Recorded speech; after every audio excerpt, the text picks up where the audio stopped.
In the dark heart of ancient Israel, long before kings ruled the land and when everyone did what was right in their own eyes, a story unfolded so horrifying, so brutal, that it has shocked readers for thousands of years. It's the story of the Levite's concubine, a tale of betrayal, cowardice, abuse, and civil war. And it all starts with one woman. This story begins in the Book of Judges, a time when Israel was fragmented, a loose confederation of tribes without a central government or law enforcement. Judges were raised by God to deliver the people from their enemies, but between these moments of divine rescue, chaos reigned. The main characters of this tragedy are a nameless Levite, his concubine, and the tribe of Benjamin.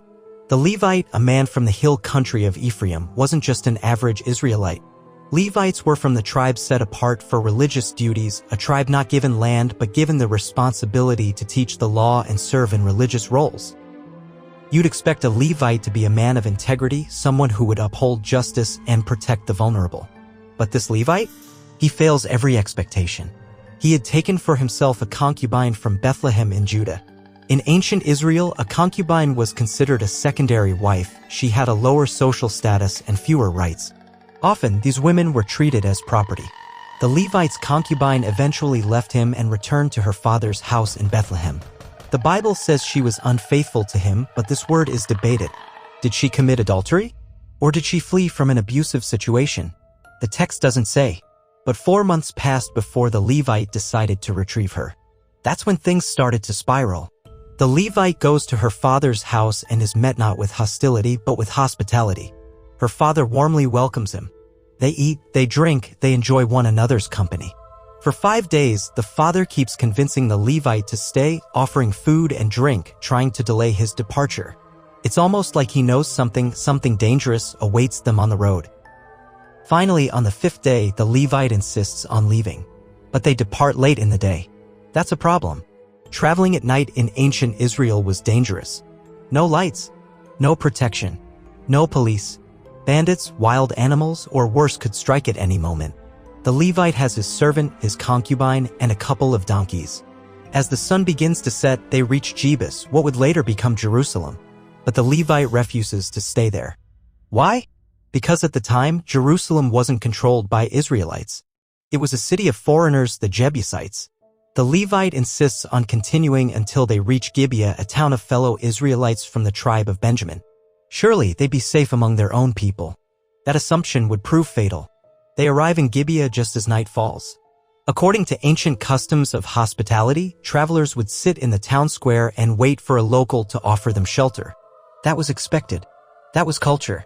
And yet, as they waited, no one offered them a place to stay. No one. This should have been a red flag. Eventually, an old man from the countryside, also not originally from Gibeah, sees them and insists they not spend the night in the open. He invites them into his home. They eat, they drink, and finally they begin to relax. But the night is far from over.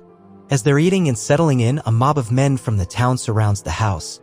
They bang on the door. They demand something horrifying. They want the old man to bring out the Levite so they can rape him. Yes, you heard that right. This isn't the first time something like this happens in the Bible. This scene mirrors the story of Sodom and Gomorrah when the men of Sodom surrounded Lot's house and demanded to abuse the angels visiting him. But Sodom was a city of Gentiles. Gibeah is a city of Israelites. The old man pleads with them, don't do this wicked thing. He even offers them his own daughter and the Levite's concubine instead. That's right. He's so desperate to protect his male guests that he's willing to sacrifice 2 women. And the Levite? Does he stand up? Defend his concubine? Fight back? No. In an act of cowardice that still haunts history, the Levite grabs his concubine and shoves her out the door. The mob takes her. They abuse her. All night. Until the morning light.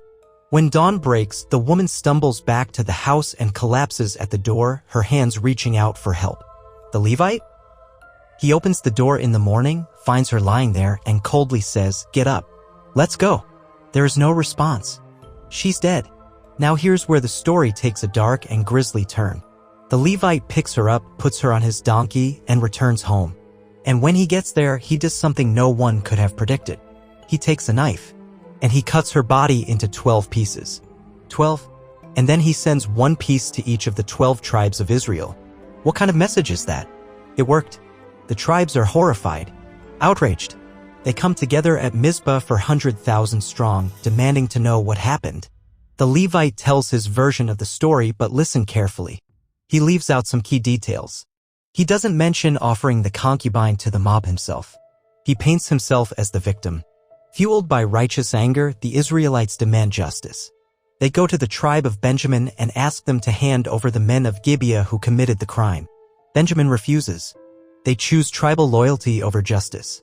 They protect the rapists. And so, civil war breaks out. Israel turns against one of its own tribes. The first assault fails as Benjamin's warriors prove deadly.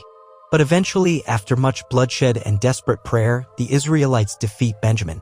But this wasn't just a battle. It was a massacre. They destroy Gibeah. They kill women and children. They nearly wipe out the entire tribe of Benjamin. Only 600 men survive, hiding in the wilderness. And then comes the next horrifying twist.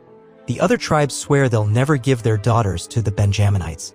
But then they realize they just caused a tribe of Israel to nearly go extinct. So what do?